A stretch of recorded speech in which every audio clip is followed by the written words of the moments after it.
السلام علیکم، میرا نام اشنا ہے اور میں کراچی میں رہتی ہوں۔ یہ واقعہ میرے پرانے گھر سے متعلق ہے۔ 10 برس پہلے ہم جس گھر میں رہا کرتے تھے وہ PIB کالونی میں تھا۔ وہاں شدید اثرات تھے، اچھے برے دونوں ہی۔ ہمارے گھر میں ایک جامن کا اور ایک بیری کا درخت ہوتا تھا۔ اس گھر میں ہمارے ساتھ بے شمار واقعات پیش آئے، پر ہمیں کبھی جانی نقصان نہیں ہوا۔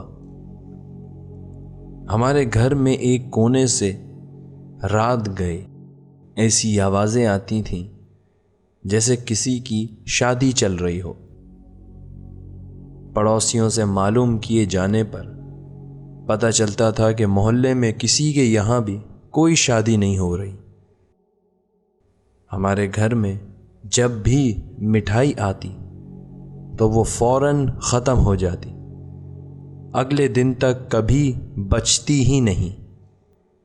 بہت تعجب کی بات تھی کہ اکثر رات کو 3-4 بجے کے درمیان کھانا پکنے کی خوشبو آتی اور صبح چھت پر جا کر دیکھتے تو وہاں لائن سے روٹیاں رکھی ہوئی ہوتی تھیں۔ جو بھی ہمارے گھر رکا کرتا تھا یا رہنے آتا تھا تو وہ رہ نہیں پاتا تھا۔ وہاں موجود مخلوق انہیں تنگ کرتی تھی، ڈراتی تھی۔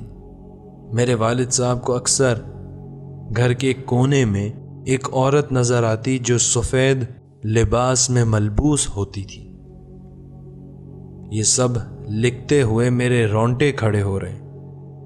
ایسے بہت سارے واقعات ہیں جو ہمارے ساتھ اس گھر میں پیش آئے۔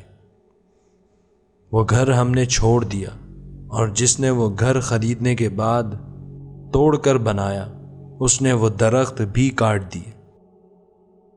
کچھ عرصے کے بعد ہمارا گزر اس محلے سے ہوا اور پڑوسیوں سے ملاقات کی تو پتہ چلا کہ جس نے وہ گھر خریدا تھا اس فیملی کی کسی حادثے میں ڈیتھ ہو گئی اور صرف ایک آدمی اکیلا رہ گیا ہے جو نہ بول سکتا ہے نہ دیکھ سکتا ہے، اور وہ مکان کسی اور کے قبضے میں آ گیا ہے لیکن آج تک آباد نہیں ہو سکا۔